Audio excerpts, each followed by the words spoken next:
Hello everybody, I'm Leon Thomas Lewick. Here's your political news roundup for Wednesday, July 24th. We've come a long way, but there's still much work to do. That's President Obama's message about the economy. He opened a series of economic speeches in Galesburg, Illinois. Obama noted that the government and his administration saved the auto industry, invested in energy-saving technologies, and put tough new rules in place on big banks.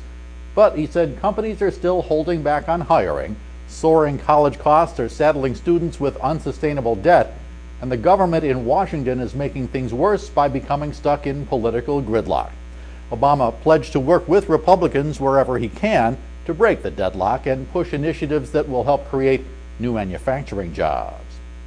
The number of Americans who want the Affordable Care Act repealed appears to be growing.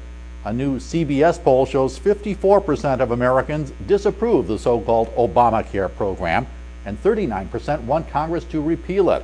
That's the highest percentage yet to call for repeal. 36% said they approve the law.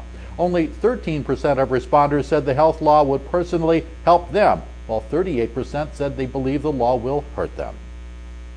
The United States is not so sure about the overthrow of Mohamed Morsi as president of Egypt. As a result, the U.S. is holding back a scheduled delivery of 4 F-16 fighter jets to Egypt. A spokesman for the Pentagon said the current situation in that country warranted a wait-and-see approach to military aid. U.S. law prohibits military aid to governments who engaged in a coup, although the Obama administration has not yet labeled the military takeover in Egypt as a coup.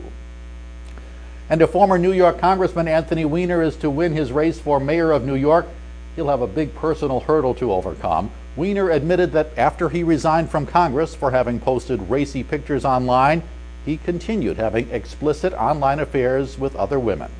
Reports of his online activities, including his use of the pseudonym Carlos Danger, were published on a gossip website. Weiner, whose wife says he has forgiven him and supports him, said some of the allegations were true and some were false.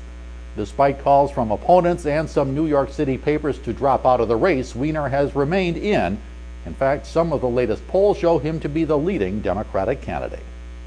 That's your political news roundup for Wednesday, July 24th.